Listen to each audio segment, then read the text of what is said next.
Hello everyone, कैसे हैं आप सभी। आशा है कि आप सभी अच्छे होंगे और आप सभी की प्रिपरेशन भी अच्छी चल रही होगी। देखिए, आज हम टॉपिक लेके आए हैं, नीट एग्जाम का टॉपिक लेके आए हैं। इसमें से हो सकता है कुछ क्वेश्चन आपके टीजीटी पीजीटी मिल जाए, लेकिन मेनली फोकस आज हमारा होगा नीट एग्जाम का। आज हम आपको एक नीट एग्जाम का जो पेपर है जो आपका 2025 में आ चुका है उसको ही सोल्व कराएंगे और उसमें कुछ क्वेश्चन नए भी ऐड करेंगे। यानी उसी तरह के पैटर्न हम रखने वाले हैं जो कि आपके नीट एग्जाम में आते हैं। आशा है कि आप इन्हें सभी को ध्यान से समझेंगे। लेकिन क्लास स्टार्ट करने से पहले यदि आप चैनल पर पहली बार आए हैं तो चैनल को सब्सक्राइब करके बेल आइकन जरूर प्रेस करें, और यदि वीडियो अच्छी लगे तो वीडियो को लाइक शेयर कमेंट जरूर करना है। देखिए, हमने पहले कहा कि आज हमारा जो टॉपिक होगा नीट एग्जाम का पैटर्न। और जो नीट एग्जाम पेपर आपका प्रीवियस ईयर का है उसको हम सॉल्व करा रहे हैं। उसमें कुछ क्वेश्चन आज सॉल्व कराएंगे और बाकी कुछ क्वेश्चन हम नेक्स्ट सेशन में या क्लास में सॉल्व कराएंगे, क्योंकि एक क्लास में पॉसिबल नहीं है कि सभी क्वेश्चन को एक साथ सॉल्व कराया जाए, क्योंकि क्लास काफ़ी लंबी हो जाएगी। इसलिए हम कुछ क्वेश्चन आज कराएंगे और कुछ क्वेश्चन हम कल की क्लास में कराने वाले हैं। चलिए स्टार्ट करते हैं, हम क्लास में लेट ना करते हुए। लेकिन क्लास एक बात और, यदि आप टॉपिक को ध्यान समझना चाहते हैं तो क्लास में स्टार्टिंग लास्ट तक बने रहें, क्लास को बीच में स्किप ना करें। तो स्टार्ट करते हैं। आप सभी का स्वागत है आपके चैनल केपी बायोलॉजी में, जिसमें आज हम कराएंगे आपको प्रीवियस ईयर का नीट एग्जाम का पेपर कराने वाले हैं, जो कि इंपॉर्टेंट क्वेश्चन होंगे। ध्यान रखें, इस तरह क्वेश्चन आपके पास में नीट एग्जाम में आते हैं। जो बच्चे पहली बार नीट एग्जाम देंगे वे ध्यान समझें कि क्वेश्चन किस प्रकार से यहाँ पर आते हैं, ठीक है। और इनमें कुछ क्वेश्चन आपके ऐसे भी हैं जो कि आपके टीजीटी पीजीटी जीआईसी जो बायोलॉजी के एग्जाम है उसमें भी आते हैं। क्लियर। चलिए टाइम वेस्ट ना करते हुए स्टार्ट करते हैं। ठीक, क्वेश्चन नंबर फर्स्ट आपका क्या कह रहा है। क्वेश्चन नंबर फर्स्ट आपका है, ये कहता है the protein portion of an enzyme is called. ये कहता है कि एंजाइम का प्रोटीन भाग क्या कहलाता है। को एंजाइम कहते हैं, एपो एंजाइम कहते हैं, या प्रोस्थेटिक ग्रुप कहते हैं, या कोफैक्टर कहते हैं। तो आपको बताना होगा कि जो प्रोटीन का कहते हैं प्रोटीन भाग है किसका, एक एंजाइम का है, उसे क्या कहा जाता है। इन चारों में से आपके एक ऑप्शन सही रहेगा। ये बताइए कि आपके एंजाइम का जो प्रोटीन भाग है वह क्या कहलाता है, क्यों कहा गया है एंजाइम का प्रोटीन भाग क्या कहलाता है। तो आपको ऑप्शन दिए गए चारों हैं, तो बताइए इन चारों में से आपका सही क्या होगा। क्योंकि ध्यान रखना है, नीट एग्जाम में भी आपके जो क्वेश्चन आते हैं आपके 11-12 के ही क्वेश्चन आते हैं, बस वे डीपली आते हैं, ये ध्यान रखना होगा। और ये क्वेश्चन आपका क्लास 11 से पूछा गया है, क्योंकि ये क्वेश्चन आपका 11th में आपके पास है, जब आप पढ़ते हैं बायोमोलिक्यूल पढ़ते हैं उसमें से दिया गया है। तो आपको बताएं कि एंजाइम का जो प्रोटीन भाग होता है, एंजाइम का जो प्रोटीन भाग होता है वह होता है आपका एपो एंजाइम होता है। क्या होता है, एपो एंजाइम होता है। ध्यान रखना इस चीज के लिए, कहीं पूछा जाए कि एंजाइम का प्रोटीन भाग को हम क्या कहते हैं, तो क्या कहते हैं उसे कहते हैं हम लोग एपो एंजाइम कहते हैं। क्या कहते हैं, एपो एंजाइम कहा जाएगा। 10 क्लियर है। अब हम चलते हैं अपने क्वेश्चन नंबर सेकंड की ओर, ध्यान समझना। ये कहता है twins are born to a family. ये कहता है किसी परिवार में दो जुड़वा बच्चे पैदा हुए that live next door to you. ये कहता है कि आपका हमारा पड़ोस है या किसी फैमिली में बात की है कि वहां पर दो जुड़वा बच्चे पैदा हो रहे हैं। The twin are boy and a girl. एक लड़का है एक लड़की है। Which of the following must be, कि में से क्या सही होना चाहिए। देखो, जुड़वा हुए हमने आपको क्लास 12 में पढ़ाया था कि ट्विंस कब बनते हैं, ये पढ़ा चुके हैं। लेकिन यहाँ कहा गया है कि ट्विंस बने हैं लेकिन एक लड़का पैदा हुआ एक लड़की पैदा हुई, तो क्या कारण हुआ आपके पास में कि ये कंडीशन बनी आपके पास में है। बातें करते हैं, क्वेश्चन है answer. They are frontal twins. ये आपके क्या है, ये आपके ऐसे हैं भ्रांतिमान जिसे हम कहते हैं, क्योंकि हमारे दो तरह के ट्विंस पढ़ाए थे, एक थे आइडेंटिकल, एक थे आपके पास कौन से फ्रंटल थे। फ्रंटल क्या थे, जो कि आपके दो अलग अलग ओम एग से बनते हैं, जो कि आपके पास बनते हैं। और आपके जो आइडेंटिकल वे थे आपके पास जो एक ही ओम से बनते हैं, एग से बनेंगे। तो क्या कहते हैं कि ये ऐसे ट्विंस है जो कि आपके पास में दो अलग अलग ओम से मिलकर बने हुए यानी एग से मिलकर बनते हैं। पहला ऑप्शन। नंबर टू क्या कहता है, ये कहता है they are conceived through in vitro fertilisation. ये कहता है कि इन्हें जो बनाया गया है इन विट्रो, इन जो टेस्ट बेबी हैं उसके द्वारा बनाया गया है। तीसरा आपके पास है they have 70% identical genetic material. ये कहता है कि इनमें क्या होगा कि 75% जो जेनेटिक मटेरियल होगा वो आपके पास में सेम होगा। ये कह सकते हैं कि इनके पास में केवल 75 परसेंटेज जेनेटिक मैटर होता है। आई थिंक ये तो शायद ना हो हमारे पास में, क्योंकि जब हम जानते हैं जेनेटिक मैटर सबके पास क्या हुआ 100% हो तभी तो बनेगा, अदरवाइज बनेगा ही नहीं आपके पास में। चौथा क्वेश्चन दिया गया है आपके पास में, they are monozygotic twins. Monozygotic यानी एक ही क्या होते हैं, ये आपके एग से मिलकर बने हुए हैं। ये देखो एग से बनते, एक से बनते, तो क्या होते हैं, ये होते आपके पास आइडेंटिकल होते। कैसे होते हैं, आइडेंटिकल। लेकिन ऐसा तो हुआ नहीं है, ये आपके पास कैसे है, एक लड़का है एक लड़की, और वहां होते क्या होते हैं आपके पास, दोनों एक बनते हैं। तो क्या है, देखो ये आपका ऑप्शन नहीं होगा। 75% बिल्कुल नहीं है। क्या कहते हैं, इन विट्रो बना सकते हैं, बिल्कुल नहीं बना सकते, क्योंकि वहाँ पे तुम्हारी टेक्निक अलग होती है। वहाँ पे क्या करते हैं, ऐसी टेक्निक अपनाते हैं जहाँ पे कि रिप्रोड्यूस करने में कैपेबल ना हो, तब भी हम नहीं कर सकते इसको। तो क्या रहेगा पास में, इसके लिए हमारा जो चलेगा क्या होगा, ऑप्शन नंबर जो फर्स्ट हमारा है क्या, दे आर फ्रंटल ट्वाइंस। पहले कहा ना कि फ्रंटल किन्हें कहते हैं, भाई आप मान लीजिए ओवरी एक हो, या दोनों ओवरी से एक ही ओवम निकल कर आ जाए तब बनता पास से बन सकते हैं, या एक ही ओवरी से क्या होगा आपके दो एग बन जाए तब बन सकते हैं। तब क्या होंगे, तब आपके फ्रंटल होंगे। जो आपको मैंने क्लास 12 में पढ़ाया भी था पास में, जब हम पढ़ रहे थे रिप्रोडक्टिव हेल्थ पढ़ रहे थे, उसमें हमने आपको बताया था ट्विंस जब पढ़ा रहे थे कि ट्विंस कब बनते हैं।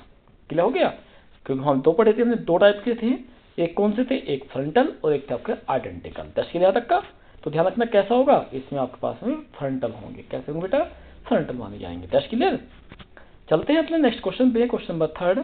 तो ध्यान रखना है आपके जो नीट एग्जाम है, नीट एग्जाम में क्वेश्चन आपके इसी टाइप के आते हैं, जिस तरह का आपको क्वेश्चन टाइप कह दो, यही क्वेश्चन आपके नीट एग्जाम में आ चुके हैं। क्योंकि आज हम जो कर रहे हैं प्रीवियस ईयर का नीट का एग्जाम कर रहे हैं कि इसमें क्वेश्चन किस तरह के आए हैं, क्या क्या उनके सोल्यूशन होते हैं।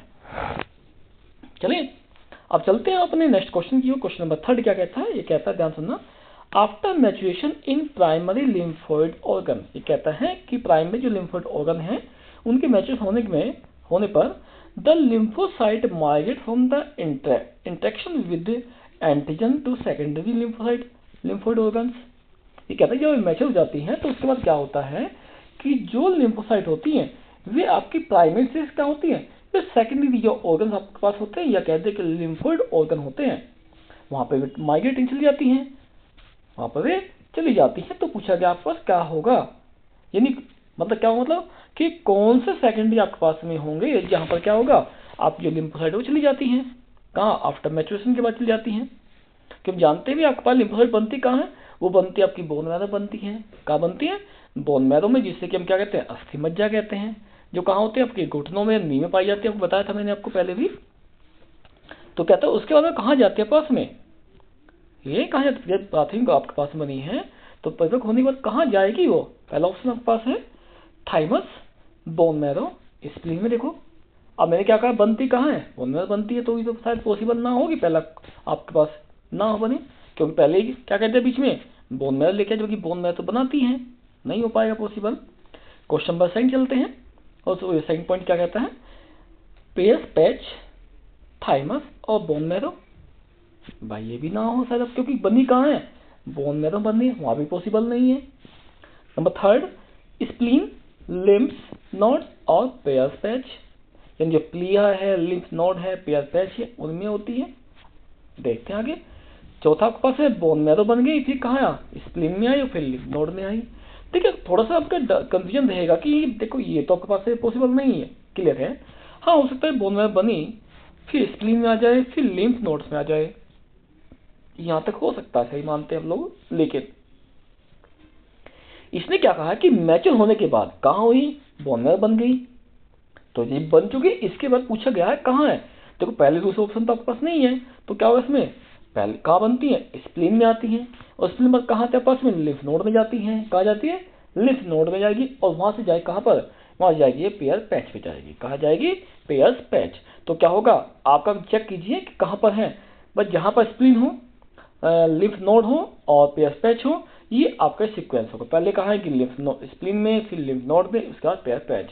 तो क्या हुआ भाई, आपका आई थिंक ऑप्शन जो आपका दिया गया ऑप्शन नंबर 3 इसका सही आंसर होगा। क्या होगी कि स्प्लीन, लिम्फ नोड और पेयर पैच में ये क्या होती है, ट्रांसफर माइग्रेट हो जाती है। तो क्या होगा, क्वेश्चन नंबर 3 का हमारा आंसर क्या होगा, 3 होगा, यानी ऑप्शन नंबर 3 इसका सही माना जाएगा। क्या होगा कि spleen, lymph node and pair patch. ध्यान रखना है। इसी तरह क्वेश्चन आपके नीट में आते हैं, ध्यान रखना बेटे कि नीट एग्जाम में तो सिंपल भी नहीं है और ध्यान समझोगे तो इतना आपका हार्ड भी नहीं होगा। That's clear. अब चलिए नेक्स्ट चलते हैं आपके पास में क्वेश्चन नंबर 4 क्या कहता है। क्वेश्चन 4 कहता है in frog the renal portal system is a special venous connection that act to link. ये कहता है मेंढक में जो रीनल पोर्टल तंत्र होता है यह एक विशेष प्रकार का क्या है, विशेष प्रकार का क्या था, वेनस कनेक्शन है, जिसे कहते हैं शिरापरक संबंध कहते हैं। यह जोड़ता है, किसे जोड़ेगा, बात करें ध्यान कि रीनल, और रीनल किसमें होती है आपकी जानते हैं किडनी में होती है। सीधी बात ध्यान रखना इस चीज के लिए, आपने पढ़ा था क्लास 11th में कि हमारे जो किडनी होते हैं, किडनी क्या होते हैं, रीनल कहते हैं उसको हम कहते हैं। जो हमारे पास में किडनी के ऊपर ग्लैंड थी जिसे हम रीनल ग्लैंड भी कहते थे, ध्यान रखना है। कोई पूछेगा आपके पास में है, ऑप्शन है लीवर किडनी को, क्या है, लीवर किडनी है। दूसरा आपका है किडनी इंटेस्टाइन को। तीसरा आपके पास हो गया kidney and lower part of the body को। चौथा लीवर एंड इंटेस्टाइन को। अब देखिए चीज ध्यान समझिए इस चीज के लिए, इसलिए क्वेश्चन ध्यान समझो। क्वेश्चन में क्या कह रहा है, क्वेश्चन में कह रहा है कि फ्रॉग जो होता है उसमें रीनल जो पोर्शन होता है वो आपका स्पेशल वेनस कनेक्शन जोड़ता है, जो कि क्या होगा, एक लिंक बनाता है। मतलब क्या कह रहा है, बस रीनल होगा पास में, वो बाद में किस पार्ट से जुड़ती है, आगे बाद में जुड़ती है वो आपको बताना होगा। देखो सिंपल सी बात है, वहाँ पे किडनी तो कंपल्सरी है क्योंकि किडनी का ही पार्ट आपके पास रीनल है, सही बात होगी। अब किडनी किस चेक कीजिए, आपका सेकंड थर्ड में है, तो फर्स्ट एंड फोर्थ आपके नहीं हुए, खत्म हो गए ना दोनों, फर्स्ट भी नहीं है फोर्थ भी नहीं है, बचे कौन, सेकंड और थर्ड बचे। अब जो आपके पास किडनी है, किडनी जो बनती है आपके पास होगी क्या वो इंटेस्टाइन से होगी, बिल्कुल भी नहीं होगी, तो ये भी नहीं होगा, सीधी बात होती है, सही बात है ना। पर किडनी हमारा इंटेस्टाइन दोनों अलग पार्ट आपके पास होते हैं, दोनों फंक्शन आपका अलग अलग होता है, तो वो तो होने वाला नहीं है। तो बचा क्या पास, ऑप्शन नंबर 3 बचा हुआ है। तो क्या होगा, किडनी और lower part of the body जो आपके पास होगा वे क्या होंगे, वे आपके वेनस कनेक्शन की तरह कार्य करते हैं। क्या हो गया, यहाँ से कहते हैं जो किडनी होती है वह हमारे बॉडी के या जो मेंढक होता है उसके निचले बॉडी के पार्ट से वो क्या होती है, लिंक यानी जुड़ी हुई रहती है। इसलिए क्या हो, क्वेश्चन नंबर 3 इसका सही आंसर माना जाएगा। That's clear. अब चलते हैं हम अपने क्वेश्चन नंबर 5 की तरफ चलते हैं। क्वेश्चन नंबर 5 हमें क्या कहता है, ध्यान समझिए। क्वेश्चन 5 कह रहा है, पहले ध्यान समझते हैं क्वेश्चन क्या कहता है हमें।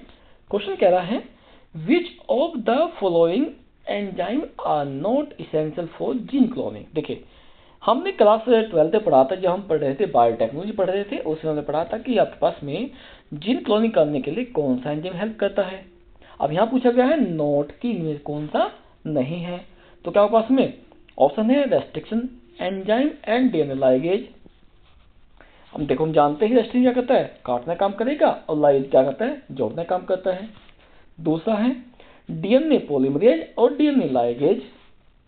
डीएनए पॉलीमरेज क्या कर रहा है, वो आपके पास जो डीएनए के सेगमेंट है उन्हें ग्रोथ कराने में आपको हेल्प करता है, कहीं ना कहीं पर करता है। यानी क्या, जब हम क्या करते हैं रेप्लिकेशन करते हैं उसमें हेल्प करता है कहीं ना कहीं पे। और लाइगेज वही आपके पास है, कहाँ जोड़ेगा। फिर क्या है डीएनए म्यूटेज एंड डीएनए रिकॉम्बिनेज। ये कह रहा है या तो डीएनए म्यूटेज होगा या डीएनए रिकॉम्बिनेज होगा। चौथा ऑप्शन दिया गया पास में रेस्ट्रिक्शन एंजाइम है एंड डीएनए पॉलीमरेज है। देखो रेस्ट्रिक्शन पीछे आपके पास हो चुका है, डीएनए पीछे हो चुका ना, पर रेस्ट्रिक्शन यहाँ भी था, ये भी काम कर रहा था, ये भी काम करता था, रेस्ट्रिक्शन यहाँ भी हो गया, और डीएनए पॉलीमरेज आपके पास यहाँ भी था तो ये भी कर रहा है। तो देखो तीनों चेक करेंगे, फर्स्ट सेकंड और फोर्थ चेक करते हैं कि कहीं ना कहीं पे काम कर रहे हैं बायोटेक्नोलॉजी में। लेकिन एक चीज चेक करते हैं, देखो रिकॉम्बिनेट तो है कॉम्बिनेज, लेकिन डीएनए म्यूटेज जो है आपके पास ये तो होता नहीं है आपके पास में, क्योंकि हम जब बायोटेक्नोलॉजी करते हैं यानी एक डीएनए की न्यू कॉपी बनाते हैं तो उसमें क्या कहते हैं डीएनए म्यूटेज कोई एंजाइम हमारे पास में नहीं है, ध्यान रखना है। तो क्या पास में होगा, इसमें आपका होगा ऑप्शन नंबर क्या होगा, ऑप्शन नंबर 3 इसका सही आंसर होगा डीएनए म्यूटेज एंड डीएनए रिकॉम्बिनेज। देखो यहाँ कंफ्यूज मत होइए, ये तो है डीएनए रिकॉम्बिनेज, लेकिन कौन सा होगा, डीएनए म्यूटेज नहीं है, इस कारण से ही आपका ऑप्शन नंबर 3 गलत हो गया। यदि आप कहने लगो कि ये डीएनए रिकॉम्बिनेज तो होता है, फिर कैसे गलत है, ये गलत केवल इस कारण से हुआ कि इसमें डीएनए म्यूटेज नहीं होता है, या कहते हैं कि इसमें हेल्प ये नहीं करता है, इस कारण से ये गलत माना जाता है। ठीक है, अब चलते हैं क्वेश्चन नंबर 6 की तरफ चलते हैं। देख 6 क्या कहना है, लेकिन यदि आपको क्वेश्चन पसंद आ रहे हैं, वीडियो अच्छी लगे तो वीडियो को लाइक शेयर जरूर करें, और यदि आपका कुछ सुझाव हो या आप कुछ पूछना चाहते हैं या आपको जो भी लगता है कि हम इसे मॉडिफाई कर सकते हैं तो आप अपने कमेंट करके हमें जरूर बताएं। आपको कोई डाउट भी है तो आप हमें कमेंट करके लिख सकते हैं, उसका आंसर हम आपको तुरंत प्रोवाइड कराएंगे। या साथ साथ भी ना हो पाए तो आपका जितनी जल्दी होगा उतनी जल्दी उसका आंसर हम आपको प्रोवाइड जरूर करा देंगे। चलिए अब चलते हैं क्वेश्चन नंबर 6 की तरफ चलते हैं। 6 क्या कह रहा है, which hormones is known as emergency hormone. देखो एक बात सुनना, आपको जो इमरजेंसी हार्मोन है ध्यान रखना है, ये हमारी ग्लैंड होती है जिसका नाम है क्या है, ध्यान है कुछ, उसका नाम है रीनल ग्लैंड, जिसे हम वर्का ग्रंथि कहते हैं। और रीनल क्या होते हैं आपके पास में, इसका दूसरा नाम क्या हो गया आपका, किडनी होता है। क्या होता है, किडनी होता है, सही बात होगी ना। अब देखो ये क्या कहता है, किडनी जो आपके इमरजेंसी हार्मोन है कौन सा होता है, किडनी से बनने वाला हार्मोन कौन सा हो गया। देखो पहली बात करते हैं एड्रेनलिन, देखेंगे होता है क्या। इंसुलिन आपको बनता है, बिल्कुल नहीं बनता, क्योंकि किससे बनता है, ये बनता है पैनक्रियाज से बनता है, पैनक्रियाज मिलने वाली आइसोलेट ऑफ लैंगरहैंस से बनता है। तो ये तो आपके पास होगा नहीं, क्योंकि इमरजेंसी हार्मोन करता ही नहीं, क्योंकि आपके पास होता है एक हार्मोन बना रही है कौन सा, इंसुलिन, जो हमारी बॉडी में क्या करता है कि शुगर के लेवल को कम करता है। ठीक है, नेक्स्ट आपके पास में थायरोक्सिन, थायरोक्सिन कौन कर रहा है, थायराइड ग्लैंड कर रही है, कौन कर रही है, थायराइड करती है ग्लैंड से होता है। प्रोजेस्टेरोन आपके पास में कौन कर रहा है आपका, ये सेक्स आपके पास प्रोजेस्टेरोन, ये आपका ओवेरियन आपका हार्मोन हो गया है। कैसे हो गए, ओवेरियन आपके पास हार्मोन हो जाते हैं, एस्ट्रोजन एंड प्रोजेस्टेरोन, सही बात होगी ना, यानी ओवेरियन से निकलने वाले हो गए। अब यहाँ पूछा क्या गया था आपसे, पूछा गया था ध्यान से समझो, इमरजेंसी के लिए पूछा गया है। तो क्या इमरजेंसी क्या स्पीच आते हैं, तो क्या होगा, केवल और केवल आपका एक आंसर सही होगा, क्या क्वेश्चन नंबर 6 का फर्स्ट, यानी एड्रेनलिन आपका एक इमरजेंसी हार्मोन है जो कि आपकी रीनल ग्लैंड से सेक्रेट होता है, बनता है। तो ध्यान रखना है कौन सा होगा आपका, होगा कौन सा, एड्रेनलिन, क्योंकि बाकी आपकी अलग अलग से होने वाले हैं। ठीक है ना, किडनी से केवल आपके पास में यही होता है, कौन सा, एड्रेनलिन होता है। क्वेश्चन नंबर 7 क्या कहता है, 7 क्या कह रहा है, ये कहता है the functional unit of kidney is. देखो सिंपल, बहुत सिंपल क्वेश्चन, लेकिन गलती करते हैं। ठीक है, देखो अब यहाँ पे क्या कहता है कि हमारी किडनी की फंक्शनल यूनिट पूछा गया है। एक है न्यूरॉन, ये तंत्रिका कहते हैं, एक है नेफ्रॉन, एक है एल्वियोली, एक है वीलस। देखो एल्वियोली कहाँ मिलती है, लंग्स में। ठीक है, न्यूरॉन्स कहाँ मिलता है पास में, नर्वस सिस्टम में मिलता है, पास में मिलते हैं। और बचा कौन पास में, बचा कौन पास, देखो भाई वीलस है, ये आपकी मिलती नहीं इसमें, क्योंकि आपकी जो डाइजेस्टिव सिस्टम है उसमें पाई जाती है पास में, जैसे आपके हो गया विलाई हो गया इसमें, यानी इंटेस्टाइन में, वहाँ भी नहीं मिलने वाला। अब बचा कौन पास में बचा है, कौन बचा पास में, एक बच गया, कौन बचा है, वो बच गया आपका सेकंड, यानी कि नेफ्रॉन इसका सही आंसर होगा। कि किडनी की जो फंक्शनल यूनिट होती है ना, किडनी की जो फंक्शनल यूनिट होगी वो कौन होगी, वो आपकी नेफ्रॉन होगी। इसलिए ऑप्शन नंबर क्या होगा, सेकंड इसका सही आंसर होगा। टेस्ट के लिए यहाँ तक का। उसी प्रकार से यदि नर्वस सिस्टम पूछे जाए, उसकी न्यूरॉन्स होती हैं, क्या होती हैं, न्यूरॉन्स होती हैं। जेनेटिक्स की पूछी जाए, जेनेटिक्स की, उसकी कौन होती है यूनिट, उसकी जीन होती है, क्या होती है, जीन होती हैं। ये ध्यान रखना इस चीज़ के लिए, ये है इनकी यूनिट्स हैं, यानी जिनसे मिलकर बनते हैं, उन्हें क्या कहते हैं, उन्हें कहते हैं यूनिट्स कहते हैं। क्वेश्चन नंबर 8 क्या कहता है, चलते हैं 8 क्या कहता है, देखिए 8 कहता है विच विटामिन कंटेन कोबाल्ट। देखिए ये विटामिन से क्वेश्चन जरूर आता है, आपका नीट में भी हो मोस्टली, या किसी एग्जाम में आपका जैसे टीजीटी पीजीटी, उसमें क्वेश्चन जो आता है विटामिन संबंधी, बीमारी पूछ लेता, आपस पूछ लेता है, या बताइए कि ये किस में विटामिन किस में पाया जाता है, या आपकी बॉडी में कमी हो गई विटामिन की तो आप क्या खाएंगे, वो चीज़ यहाँ पास आती है। ये कह रहा है कि कोबाल्ट किस में मिलता है, विटामिन B6 में, विटामिन B12 में, विटामिन C में और विटामिन D में। तो बताना होगा कि जो कोबाल्ट होता है, कोबाल्ट किससे पाया जाता है, और ये लेसन आपका क्लास 11 से है, बायोमोलिक्यूल लेसन से दिया गया है, जो अणु से दिया जाता है आपके पास में, उसी से आपका ये टॉपिक लिया गया है। तो आपको बताना है कि जो कोबाल्ट होता है, कोबाल्ट कह दें आपके पास में, भाई आपके पास है कौन से विटामिन में होता है, तो बताइए जल्दी, इन चारों में से कौन सा आंसर आपका सही होगा, जल्दी जल्दी। या कह दें कि कोबाल्ट किसे कहते हैं या किस में पाया जाता है सबसे अधिक, तो ध्यान रखें जो आपका विटामिन बी कौन सा है, B12 है, उसमें क्या होता है, उसमें आपका कोबाल्ट पाया जाता है। क्या होता है, कोबाल्ट पाया जाएगा, किसे पाया जाएगा, विटामिन B12 में पाया जाएगा। टेस्ट लिया तक का, तो ध्यान अपनी चीज़ों के लिए। अब चलते हैं क्वेश्चन नंबर नेक्स्ट नंबर 9 तक चलते हैं। 9 क्वेश्चन क्या कहता है हमें ध्यान समझिए। क्वेश्चन नंबर 9 कह रहा है which blood cell help in the clotting of blood. देखिए ये पूछा गया है कि जो ब्लड क्लोटिंग है, ब्लड क्लोटिंग से कहते हैं चोट लगने पर रक्त का बहना रुक जाना, उसे क्या कहते हैं क्लोटिंग कहते हैं। और हमने ये बताया ब्लड के जो कॉम्पोनेंट होते हैं क्या होते हैं, 4 होते हैं। कौन कौन से, आरबीसी, डब्ल्यूबीसी, प्लेटलेट, प्लाज्मा। ठीक है, आरबीसी का एरिथ्रोसाइट है, कौन क्या नाम है इसका, एरिथ्रोसाइट हो गया। डब्ल्यूबीसी का लिम्फोसाइट या लोकोसाइट कह देते हैं। प्लेटलेट्स का थ्रोम्बोसिट कहते हैं, कहते हैं थ्रोम्बोसाइट्स कहते हैं, इसको हम कहते हैं। और देखो क्या प्लाज्मा। अब पूछा क्या गया है, क्लोटिंग के लिए पूछा गया है। किसके लिए, क्लोटिंग के लिए। ठीक है, अब बताइए इन चारों में जो ब्लड क्लोटिंग है। देखिए उसके बताते हैं आपका एक विटामिन होता है जिसका नाम है विटामिन के होता है। यदि आपकी बॉडी में विटामिन के कम हो जाए तो ध्यान रखना आसपास में जो ब्लड क्लोटिंग है इन चोट लगने पर रक्त का बहना नहीं रुक पाता है, ये विटामिन के की कमी से होता है। और दूसरी बात ये मिलता किसमें है, तो आपको बताएं कि जो विटामिन के होता है पास से मिलता है इन चारों में से आपका जो मिलेगा ना वो मिलेगा आपको किससे मिलेगा, बताइए जल्दी, किसमें पाया जाएगा आपका 9 में, बोलो, वो होगा आपका प्लेटलेट्स में होगा। किसमें होगा, प्लेटलेट्स।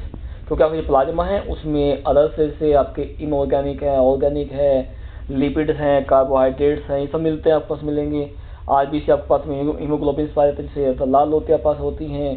ठीक है, और हमने आपको ये पढ़ा था कि जो आरबीसी होती है ना वे लाल कब दिखाई देती हैं और लाइट येलो कब कितनी आपके पास दिखती हैं, ये हमने बताया था। बट देखो आपकी ये ग्रुप में है आरबीसी तो लाल दिखाई देगी, यदि सिंगल है तो ये लाइट येलो दिखाई देगी। कौन दिखाई देगी आपकी, ये दिखाई देती है आपकी आरबीसी दिखती हैं। ठीक है ना, और जो आपके पास डब्ल्यूबीसी है इसे हम सोल्जर ऑफ द सेल भी कहते हैं कि बीमारी से लड़ने का या बीमारी से बचाने जो काम करते हैं उनमें डब्ल्यूबीसी करती हैं। ठीक है ना, यानी ल्यूकोसाइट जिसे हम लिम्फोसाइट कहते हैं। तो क्या करें, क्वेश्चन था क्लोटिंग के लिए, तो क्या होगा, क्लोटिंग के लिए आपका क्या होगा, ऑप्शन नंबर 3 यानी प्लेटलेट्स इसका सही आंसर माना जाएगा। क्लियर। अब हम चलेंगे अपने क्वेश्चन नेक्स्ट की 10 की ओर चलते हैं। 10 क्या कहता है, the power house of the cell is, बताइए जल्दी जल्दी करके। तो सिंपल क्वेश्चन है आपके पास में। देखो पेपर में हर एक पेपर में कुछ क्वेश्चन सिंपल भी आते हैं, कुछ क्वेश्चन आपके हार्ड भी आते हैं। बस फर्क इतना होता है पास में कि आप कितना समझते हैं, कितना ध्यान समझ के उसे कर पाएंगे। और देखिए हमें जब तक आपके एग्जाम आ रहे हैं तब तक हम क्या कर रहे हैं, आपके जो नीट संबंधी क्वेश्चन हैं वे क्वेश्चन आपको कराएंगे। जिन जिन स्टूडेंट को तैयारी करनी हो तो आप क्लास में ज्वाइन कर सकता है। क्लास टाइमिंग आपका वही रहेगा, आपके लगभग 8 बजे क्लास स्टार्ट हो जाएगी, 8 से आपकी 9 तक क्लास चलेगी, जिसमें हम केवल नीट संबंधी और ऐसे क्वेश्चन कराएंगे जो आपके नीट में और टीजीटी पीजीटी में आएंगे, वे क्वेश्चन आपको कराने वाले हैं। ठीक है, और ये क्लास हमारी तब तक चलती है जब तक कि हमारे नीट जो एग्जाम है आपका होता है मई क्लास में होता है। ठीक है, मई में या स्टार्टिंग कर लेते हैं उस समय तक आपका ये हो पाएगा, यानी ये कहें कि हम क्लास डेली लेंगे आपकी। ओके, अब देखिए क्वेश्चन नंबर 10 क्या कहता है, power house of the cell. Option दिए गए हैं आपके, न्यूक्लियस है, माइटोकॉन्ड्रिया है, राइबोसोम्स है, गोल्गी बॉडी है। देखिए भाई हम बातें करें न्यूक्लियस की, केंद्रक होता है जिसे हम माइंड ऑफ द सेल भी कहते हैं, यानी कोशिका का क्या कहते हैं, मस्तिष्क कहा जाता है, तो ये तो होने वाला नहीं है। तो सब चलते हैं गोल्गी बॉडी आपके पास होते हैं। गोल्गी बॉडी क्या कहते हैं कि सेल के अंदर जो प्रोटीन है, प्रोटीन को बनाने का काम ये करने वाली है। कौन करेगी, आपकी गोल्गी बॉडी करते हैं प्रोटीन का सिंथेसाइज करना। ठीक है, लेकिन सबसे भी मान लो कोई बॉडी का ऑर्गन काम नहीं कर रहा प्रोटीन के लिए, उसके लिए काम कौन करता है पास में, वो करता है पास राइबोसोम्स करता है। कौन करता है, राइबोसोम्स। और ध्यान रखना है राइबोसोम्स को हम प्रोटीन फैक्ट्री कहते हैं। कई बार पूछा भी गया है कि प्रोटीन फैक्ट्री किसे कहा जाता है, किसे कहते हैं, प्रोटीन फैक्ट्री में कहते हैं राइबोसोम्स को कहते हैं। किसे कहते हैं, राइबोसोम्स को प्रोटीन फैक्ट्री कहा जाता है। क्योंकि पूरी सेल में प्रोटीन के लिए रेस्पॉन्स जो आपकी होती है वो राइबोसोम्स होती है। ठीक है ना, तो यहाँ भी आपके पास आंसर मिला। पूछा क्या गया है आपका, पावर हाउस पूछा गया, तो पावर हाउस क्या होगा, इसमें आपको जो सही आंसर होगा वो आपका होगा माइटोकॉन्ड्रिया होगा। क्योंकि इसमें जो एनर्जी होती है वो आपकी एटीपी के रूप में स्टोर होती है, लेकिन जब ये यूज करेंगे तब ये अगेन इसमें से एटीपी में कन्वर्ट होगी, तब इस एनर्जी को क्या कहते हैं, हमारी सेल के जो ऑर्गन होते हैं, पार्ट्स, जो भी जहाँ भी एनर्जी रिक्वायरमेंट होगी वहाँ भी उस एनर्जी को यूज कर लिया जाएगा। लेकिन किस फॉर्म में होगी, वो होगी एटीपी फॉर्म में। अब जानते भी एटीपी और एडीपी की फुल फॉर्म क्या होती है, एटीपी की होती है क्या है, लिख के दीजिए मुझे। अच्छा एक काम करिए आप, एटीपी और एडीपी इन दोनों की फुल फॉर्म लिख के हमें बताइए कि इन दोनों की फुल फॉर्म क्या होती है। ठीक है, और यदि आपको पता हो, एक क्वेश्चन और आपके पास दे रहा हूँ आपको, कि जब हमने कहा कि एटीपी इसमें स्टोर होती है, तो हम खाना खाते हैं, खाने से जो एटीपी बनी है किस प्रकार बनती है उसकी हमें इक्वेशन भी लिख के आप बताइए यदि पता हो तो। ठीक है, कोशिश कीजिए, पता हो, बिल्कुल सिंपल आपके पास में हो गई है। ठीक, और आप ये भी बताएंगे हमें क्या अभी पूछा गया आपसे, क्या पूछा था हमने अभी कि एटीपी और एटीपी की फुल फॉर्म क्या होती है, ये आप हम बताइए। Test clear. अब चलते हैं क्वेश्चन नंबर 11 तक चलते हैं। क्वेश्चन नंबर 11 क्या कह रहा है? 11 कहता है फोटोसिंथेसिस अकर इन, कि फोटोसिंथेसिस हमें मिल पाई जाती है, कहाँ मिलती है? क्लोरोप्लास्ट में, माइटोकॉन्ड्रिया में, न्यूक्लियस में या राइबोसोम से। देखो इस चीज बात, भाई न्यूक्लियस कहाँ है? सेंटर आपके पास होता है, राइबोसोम प्रोटीन बनाता है, माइटोकॉन्ड्रिया एनर्जी हाउस आपके पास हो गया है। क्या हो गया? एनर्जी हाउस आपके पास हो गया है। तो क्या होगा आपका क्वेश्चन 11 का? आपका सिंपल बचा कौन आपके पास? क्लोरोप्लास्ट बचा हुआ है। क्या बचा? क्लोरोप्लास्ट। तो आपके पास क्या हो, जो प्रोटीन आप या कहें कि जो फोटोसिंथेसिस प्रोसेस होती है कहाँ होती है आपकी? वो होती है आपकी क्लोरोप्लास्ट में होती है, क्लोरोप्लास्ट में होगी। क्लियर है?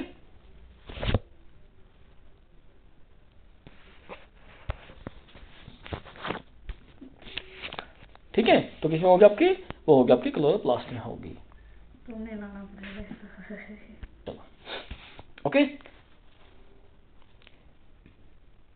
अब चलते हैं अपने नेक्स्ट क्वेश्चन की। नेक्स्ट क्वेश्चन हमें क्या कहता है? क्वेश्चन नंबर 12 क्या कह रहा है? कहता है the largest gland in human body is. देखो मानव हमारी बॉडी की सबसे लार्जेस्ट जो ग्लैंड होते हैं कौन से? देखो सिंपल क्वेश्चन है लेकिन थोड़ा डिफिकल्ट भी बन जाता है, क्योंकि विटामिन जो के बनता है वही बनता है। ये ध्यान सुनिए, आज आपको एक हेल्प कर देता हूँ। और जो चीज जो यूरिन है ना, मूत्र होता है, उसका फॉर्मेशन निर्माण भी वही बनता है। जाओ, दो हेल्प दे दी मैंने आपको। एक क्या, विटामिन के का भी निर्माण वही बनता है, और एक आपका जो यूरिन होता है उसका फॉर्मेशन भी आपका वही होता है, जो हमारी लार्जेस्ट होती है। ठीक है, आप देखो, आप लोग खुद निकाल लेना आपका कौन सा होने वाला है। ऑप्शन है लीवर, पैनक्रियाज, थायराइड, पिट्यूटरी। देखो पिट्यूटरी मास्टर ग्लैंड, थायराइड आपके जो गला होता है, गले में सबसे आगे जो ग्रंथि निकलती ग्लैंड निकलती है, ये थायराइड ग्लैंड हो गया आपके पास हो गई है। पैनक्रियाज आपका क्या होता है? स्टोमक के नीचे पास से आपके क्या होता है? इंसुलिन सर्किट होता है। ठीक, अब मैंने क्या कहा है? उसी से यूरिन भी बनता है और उसे विटामिन के भी बनता है, पास संचय होता है। तो क्या होगा पास में? बताइए भैया, अब तो आंसर मिल गया ना? क्या होगा? ऑप्शन नंबर ए इसका सही आंसर होगा। यानी क्या होगा? तो आपका होगा क्या कि लीवर आपका सही आंसर है, कि लीवर ही लार्जेस्ट है, उसे विटामिन के और जो यूरिन यानी जो मूत्र है ना उसका निर्माण भी आपका यही होता है। क्योंकि किडनी क्या करती है? निर्माण नहीं करती है, वो फिल्टर करती है। और बनता का आपके पास में? वो बनता आपका लीवर में बनता है। कहाँ बनता है? लीवर में बनेगा। टेस्ट क्लियर तक का? तो ध्यान रखना चीजों के लिए, कौन कहाँ बनता है, कैसे फॉर्मेशन होगा, ये हमारे यहाँ पे होने वाले हैं। ठीक है, देखिए हम पहले ही कहा था पास में, आज हम जो करा रहे हैं आपको नेट का प्रीवियस एग्जाम पेपर करा रहे हैं, जिसमें हम कुछ पहले कुछ क्वेश्चन ऐसे कराते हैं आपको जो सिलेबस संबंधी हैं, उसके बाद ही आपको टेस्ट चेक करने के लिए और आपको रिवाइज करने के लिए इंपॉर्टेंट जो क्वेश्चन है वे कराते हैं, और साथ साथ में हम जो प्रीवियस ईयर पेपर है वो भी आपको कराते हैं, और आगे भी हम आपको ऐसे कराते रहेंगे। ठीक है, यदि आप अपनी प्रिपरेशन अच्छा बनाना चाहते हैं तो हमारे से जुड़े रहें, और चैनल पर पहली बार आए तो चैनल को सब्सक्राइब करके बेल आइकन जरूर प्रेस करें, जिससे कि आपको जब भी हम क्लास लेके आए या इंपॉर्टेंट टॉपिक लेके आप पास में चैनल पर लेके आए, उसका नोटिफिकेशन आपको सबसे पहले आपके चैनल में मिल पाए, जिससे कि आपकी क्लास बीच में लेफ्ट ना हो। क्लियर? क्वेश्चन नंबर 13 क्या कहता है? Which pigment is responsible for green colour of plant? देखो बिल्कुल सिंपल, जो पीछे दिया था वही इसका ही साइन फॉर्म दे दी इसने, कि आपको बताना है कि ऐसा कौन सा पिगमेंट है, वर्णक है, जिस कारण से जो प्लांट होते हैं, प्लांट क्या होते हैं? प्लांट आपके ग्रीन होते हैं। ऑप्शन है क्लोरोफिल, कैरोटीन, जेंथोफिल या एंथोसाइनिन। एंथोसाइनिन। देखिए आपको बताना पिगमेंट की बात कर रहा है, ध्यान रखना, कंफ्यूज मत रहिए, क्योंकि ध्यान रखना सब आपके पास प्लांट के अंदर मिलने वाले हैं, लेकिन आप पूछिए कि आपके पास क्या ग्रीन कलर के लिए पूछा गया है। किसका पूछा गया? ग्रीन कलर के लिए पूछा गया। आपके पास में क्या होती है? देखो आपके जेंथोफिल भी है, कैरोटीन आपके पास होते हैं, क्योंकि आपके पास अभी क्या है, ये आपके फोटोसिंथेसिस में हेल्प करते हैं, या क्लोरोफिल में बनाते हैं, पास बनाते हैं, उसी का पार्ट आप बन गई। अब पूछा क्या गया है? ग्रीन। और ग्रीन किस कारण से होते हैं प्लांट? वो ग्रीन इसलिए होते हैं कि उसमें क्या होते हैं? उसमें होते हैं क्लोरोफिल होती है। तो क्या होगा? ऑप्शन नंबर 1 इसका सही आंसर माना जाएगा। ठीक है, यदि हम कैरोटीन की बात क्या पास में करते हैं, हमने जो पढ़ाया था क्लास 11th में, कैरोटीन की हमने स्ट्रक्चर पढ़ाई थी, और उसका हमने फॉर्मूला बताया था पास में कि कैरोटीन जो होती है वो किस प्रकार से बनती है। ठीक है ना, ध्यान हो आपका, I think that is C19 आपके पास में था, C19 कार्बन 19 थे आपके पास में थे, और हाइड्रो आपको पता ही होगा कितने आपने लिखे थे, चप्पल लिखे थे हमने, जिसमें करके आए पास आए थे शायद। ओके, ये चीज़ का मैंने कहा था ना कि जब आप पढ़ो नीट एग्जाम दोगे तो नीट में आपके इसमें क्वेश्चन बहुत आएंगे, और ये कहाँ से आ रहे हैं आपके पास, ये सभी क्वेश्चन आपके इसी से आ रहे हैं, 11th से 12th से क्वेश्चन आए हुए हैं आपके पास आए हुए हैं। बस फर्क इतना है जिसने समझ लिया वो कर गया, जिसने नहीं समझा वो नहीं कर पाया है। ओके, चलते हैं अपने नेक्स्ट क्वेश्चन की ओर। ये कहता है कि which gas is release during photosynthesis. अब देखो, जब फोटोसिंथेसिस होती है पूछा गया है कि कौन सी गैस जो बनती है, उत्पन्न होती है, ऑक्सीजन है, कार्बन डाइऑक्साइड है, नाइट्रोजन है, हाइड्रोजन है।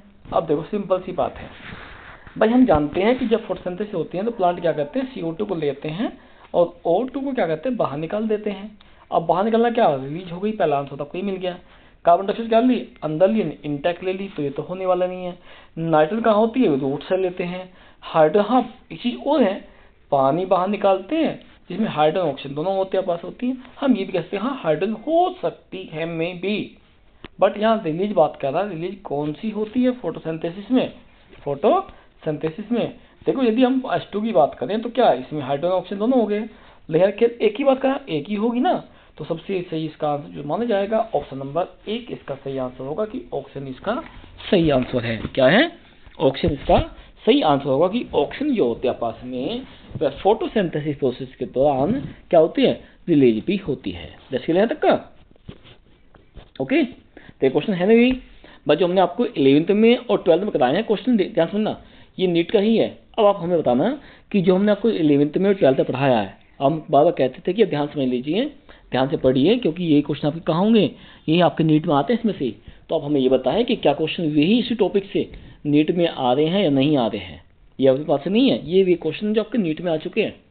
बस फर्क ये है कि जो पढ़ के गया था वो कर लेगा, जो पढ़ के नहीं गया वो नहीं कर पाएगा।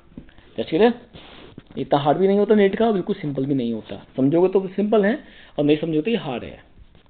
ठीक है, बस वही है कि जितने क्वेश्चन जो मैं टॉपिक पढ़ाए हैं 11th में पढ़ाए थे आपको, इसलिए कह रहा था कि डीपली पढ़ो ध्यान से, क्योंकि आपका पेपर यहीं से आए जो नीट की प्रिपरेशन कर रहे हैं। ओके, चलते हैं अपने क्वेश्चन नंबर 15 तक चलते हैं। ये क्या कहता है, the study of insect is called. ये कह रहा है द स्टडी ऑफ इंसेक्ट, कि जो इंसेक्ट होते हैं उसकी स्टडी को हम क्या कहते हैं। ऑप्शन आपके पास है, एंटोमोलॉजी कहते हैं। क्या कहते हैं, एंटोमोलॉजी होगा। दूसरा आपका हो गया इक्थियोलॉजी आपके पास बन जाता है। तो तीसरा आपका ऑर्निथोलॉजी कहते हैं। चौथा आपके पास कहते हैं हर्पेटोलॉजी कहते हैं। क्या कहते हैं, हर्पेटोलॉजी कहेंगे। तो आपको बताएं कि जो आपके इंसेक्ट होते हैं उसे हम एंटोमोलॉजी कहते हैं। क्या कहते हैं, एंटोमो। ठीक है, अब क्या कहते हैं, स्टडी करना कहते हैं, तो क्या कहते हैं, एंटोमोलॉजी कह दिया। क्या कह दिया, एंटोमोलॉजी। तो इसका जो सही आंसर आपका होगा क्वेश्चन नंबर 15 का, ध्यान रखना आपका एंटोमोलॉजी होगा। क्या होगा, एंटोलॉजी, जो कि आपके इक्थियोलॉजी और ऑर्निथोलॉजी और हर्पेटोलॉजी आपके अलग अलग हैं। जब हम डीपली क्लास लेंगे, डीपली पढ़ाएंगे, उसमें हम इनको डीपली बताएंगे पास में कि इस्टोलॉजी और ऑर्निथोलॉजी, हर्पेटोलॉजी इसकी क्या क्या होती है, इसमें क्या क्या होता है, सब हम डीपली पढ़ाएंगे। ठीक है, फिलहाल तो देखिए ऐसा करें, डीपली जाएंगे तो क्लास बहुत लंबी हो जाएगी, जिससे आप भी बहुत हो सकते हैं। क्योंकि हम तो आपको केवल प्रीवियस ईयर का जो क्वेश्चन है वो आपको करा रहे हैं, जितना पॉसिबल है उतना आपको एक्सप्लेन करते जा रहे हैं।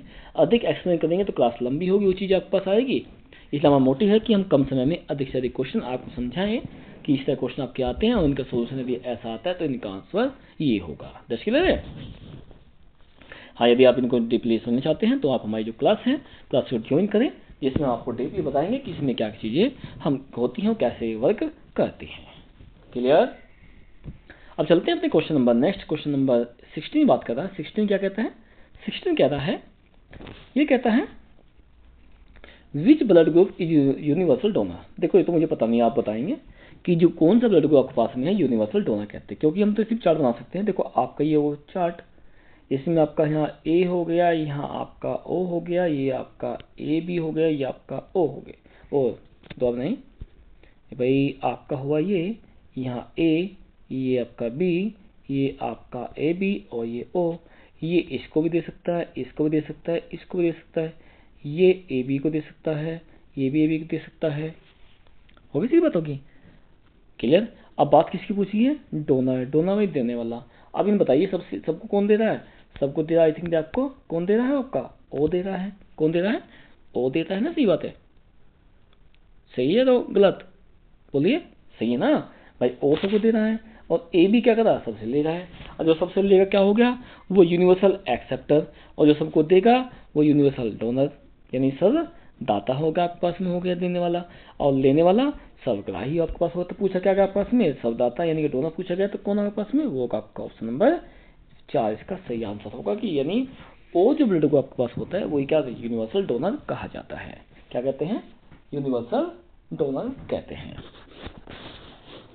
चलें अब चलते हैं अपने क्वेश्चन नंबर नेक्स्ट की ओर।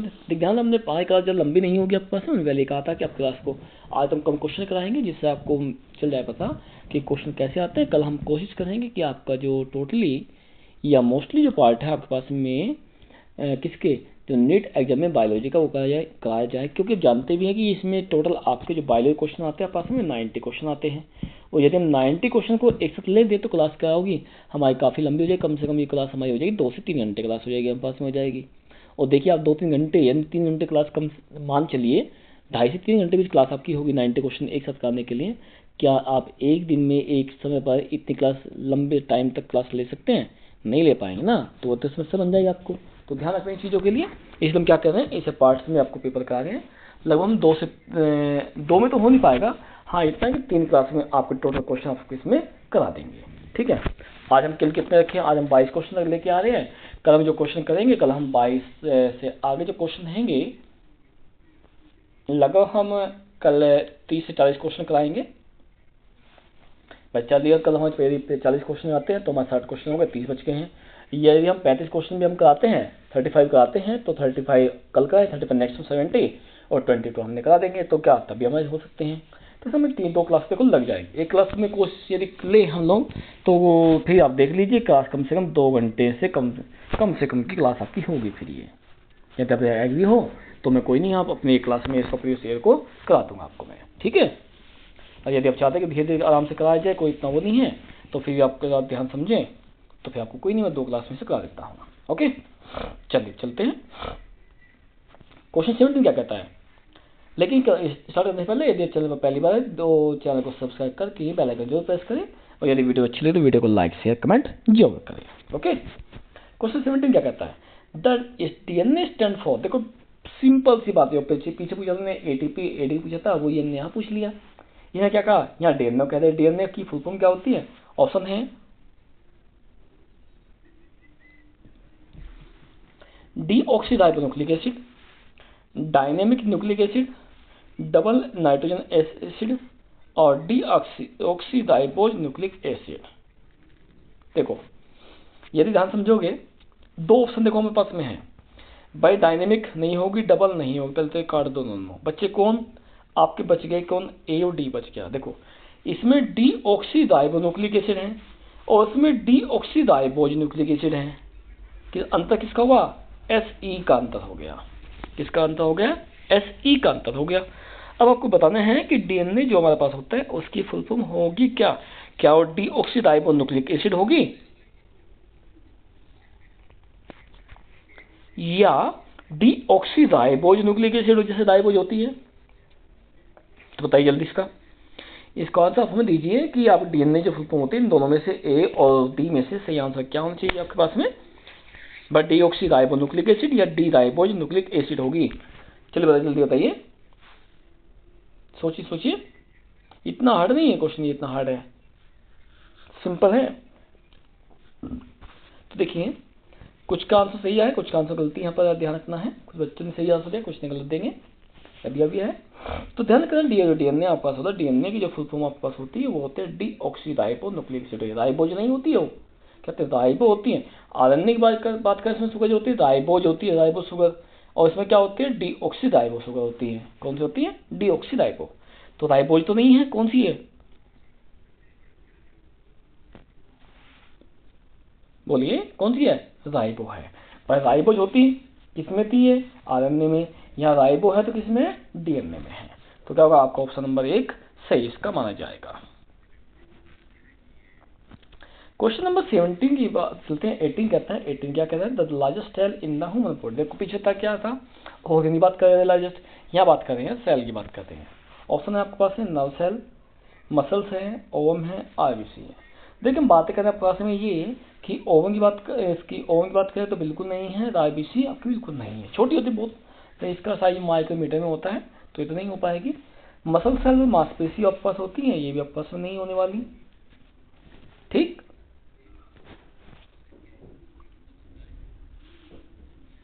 तो बच्चा कौन सा आपके पास में, बच्चा आपके पास में कौन सा बताइए। क्वेश्चन नंबर 18 का सही आंसर क्या आपके पास में, बोलो क्या ओवम होगा।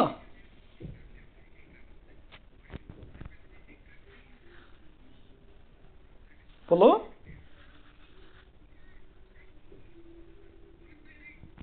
बोलिए जल्दी। तो ध्यान रखना है कि जो आपके क्या होती है लार्जेस्ट सेल होते हैं, क्या होते हैं आपके पास नर्व सेल होती है, क्या होता है आपके पास में नर्व सेल, इसका सही आंसर बन जाएगा, क्या बन जाएगा, नर्व सेल इसका सही आंसर होगा। क्वेश्चन नंबर 19 क्या कहते हैं, 19 आपको कह रहा है, ये कहता है the normal pH of human body, हमारी बॉडी का सामान्य जो पीएच होती है, यानी उदासीन जो हमारे पास में अम्लीय क्षारीय जो मात्रा होती है, लेवल होता है, वो कितना होता है 6.4, 7.4, 8.4, 5.4। देखो 5.4, 6.4 तो नहीं है, ये बिल्कुल सीधी सी बात है, क्लियर है। अब बचा कौन 7.4 और 8.4 बचा हुआ है, तो ध्यान रखना है जो इसका सही होगा आपका आंसर होगा क्या होगा, ऑप्शन नंबर बी इसका सही आंसर होगा, यानी 7.4 इसका सही आंसर होगा। कि हमारी जो बॉडी होती है, बॉडी का पीएच कितना होता है, इतना होता है। यदि इससे इधर चला जाए इस साइड में तो एसिडिक हो गया, अधिक बढ़ जाए तो ये बेसिक हो गया, यानी एक अम्लीय और एक अक्षारीय होता है। ठीक है, जितना क्षार होता जाएगा उतना हानिकारक बेस होता जाएगा, जितना एसिड होता जाएगा यानी अम्ल होता जाएगा उतना वो हानिकारक होगा। ठीक है ना, जैसे जानते हैं जब दवाई बनाते हैं तो दवाई बनाते समय इनकी ध्यान रखते हैं किसमें कितना क्षार बेस होना चाहिए और किसमें कितना एसिड होना चाहिए। ठीक है,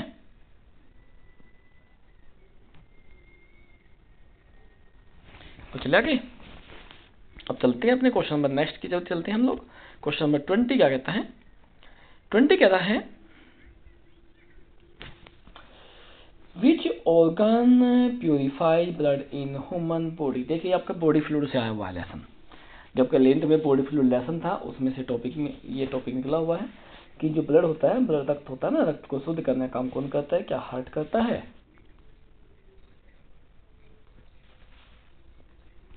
किडनी करती है, लीवर करता है, या क्या करता है, बोलिए, लंग्स करेगा। बस देखिए यहाँ पर पता है किडनी क्या करती है, फिल्टर करती है। ठीक है, क्या करती है, फिल्टर करती है, सही बात हो पास हो गई है। हार्ट क्या करता है, पंप आउट करता है।